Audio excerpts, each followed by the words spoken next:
জজবাত 24 বাংলার সকল দর্শককে জানাই শারদীয়ার প্রীতি ও শুভেচ্ছা।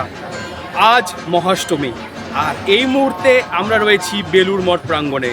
প্রতি বছরের ন্যায় এই বছরও বেলুড় মঠে মহা ধুমধামে পালিত হলো কুমারী পুজো। 1901 সালে প্রথমবার দুর্গাপুজো হয় বেলুড় মঠে। সেবারই স্বামী বিবেকানন্দের হাত ধরে প্রচলন ঘটে কুমারী পুজোর। শাস্ত্রে রয়েছে দেবী দুর্গা বা আদ্যাশক্তি মহামায়া তিনি একাধিকবার বিভিন্ন বালিকা বা কুমারীর ছদ্মবেশে তার ভক্তদের কৃপা করেছেন, দেখা দিয়েছেন।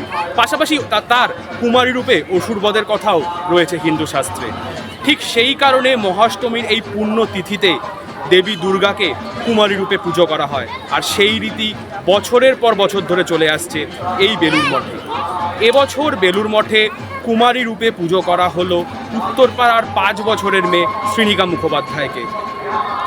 শাস্ত্র অনুযায়ী 5 থেকে 6 বছরের বালিকাকে যখন কুমারী পুজো করা হয় তখন তাকে দেবী দুর্গার উমা রূপে পুজো করা হয়। তাই এবছর উত্তরপাড়ার 5 বছরের মেয়ে শ্রীনিকা মুখোপাধ্যায়কে পুজো করা হলো উমা রূপে।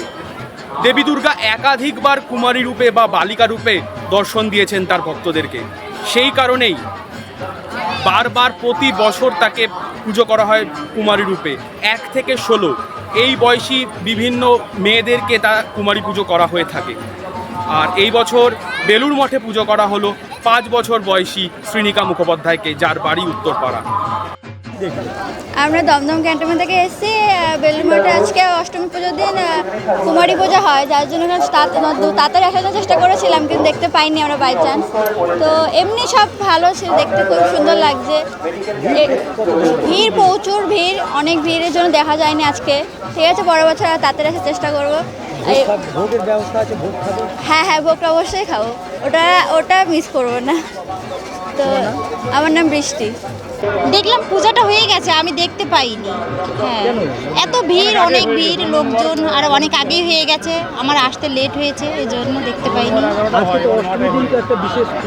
হ্যাঁ, ঘুরলাম, দেখছি অনেক ভালো জায়গাটা, অনেক ভিড়, খুব ভালো লাগছে দেখতে, অনেক সুন্দর। এখনো সবটা দেখিনি, তারপর যেটুকু দেখেছি খুবই ভালো। বেলুড় মঠে তো অষ্টমীর দিন কুমারী পুজো বিশেষ একটা হ্যাঁ, বিশেষ একটা দিন, হ্যাঁ, বিশেষ আকর্ষণ এখানে। এটা দেখার জন্য অনেকেই আসি দূর দূরান্তের থেকে। হ্যাঁ, আমরাও এসছি দেখার জন্য। আপনার নাম? ছাতি রায়। কোথায় থেকে এসেছেন?